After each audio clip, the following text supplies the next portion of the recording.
إن الحمد لله الصلاة والسلام على رسول الله أما بعد فقد قال الله سبحانه وتعالى في كلامه المجيد وأعدوا لهم ما استطعتم من قوة ومن رباط الخيل وقال النبي صلى الله عليه وسلم إذا تركتم الجهاد فسلط الله عليكم الذلة।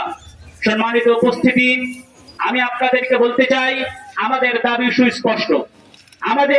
সুস্পষ্ট, সুনির্দিষ্ট। বাংলাদেশের ভিতরে হিন্দুত্ববাদী উগ্র সংগঠন ইসকনকে নিষিদ্ধ করতে হবে।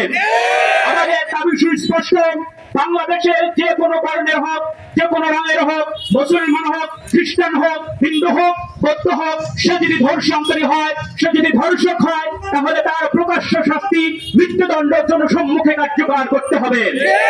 আমাদের দাবি সুস্পষ্ট, সরকার যদি আমাদের দাবিগুলো না মানে তাহলে কিভাবে দাবি আদায় করতে হয় সেটা তৌহিদি জনতা এর ভাষা ভালোভাবেই আয়ত্ত করেছেন।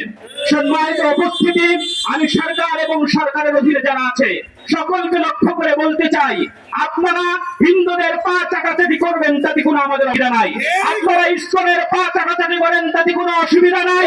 কিন্তু আপনাদেরকে শুনিয়ে দিতে চাই, আমরা যদি আবার গৌর গোবিন্দের রাজপ্রাসাদ তছনছ করে দেই, আপনাদের কোনো অস্তিত্ব থাকবে না ইনশাআল্লাহ। সম্মানিত উপস্থিতি, আমার বোন যিনি ধর্ষিত হয়েছে, এরকম শত শত বোন ধর্ষিত হচ্ছে, আমরা সকলেই প্রতিবাদের ভাষা শুধুমাত্র প্রতিবাদের মাধ্যমেই করে যাচ্ছি।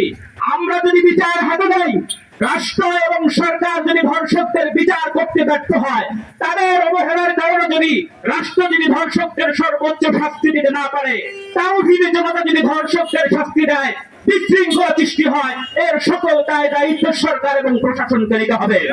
সম্মানিত উপস্থিতি, আপনাদেরকে স্মরণ করিয়ে দিতে চাই, আমরা মোহাম্মদ বিন কাসিমের উত্তরসূরি, আমরা সুলতান সালাউদ্দিন আইয়ুবের উত্তরসূরি, আমরা মাহমুদ বিন গজনবীর উত্তরসূরি। আমরা যদি আবার রুখে দাঁড়াই তাহলে শুধু ইসকন নয়, পৃথিবীর কোন অমুসলিম, পৃথিবীর কোন পরাশক্তি আমাদের মোকাবেলা করতে পারবে না। এই জন্য সমস্ত যুব সমাজকে আমি উন্নত আহ্বান জানাবো, যতক্ষণ পর্যন্ত ধর্ষকদের সর্বোচ্চ শাস্তি ফাঁসি কার্যকর না হবে ততক্ষণ পর্যন্ত আমরা রাস্তায় থাকবো ইনশাআল্লাহ। আমাদের জীবনের শেষ রক্তবিন্দু দিয়ে হলেও প্রতিবাদ করবো ইনশাআল্লাহ। আল্লাহ ফাতহুন করিব, আবাশশিরিল মুমিনিন, আমা আলাইনা ইল্লাল বালাগ।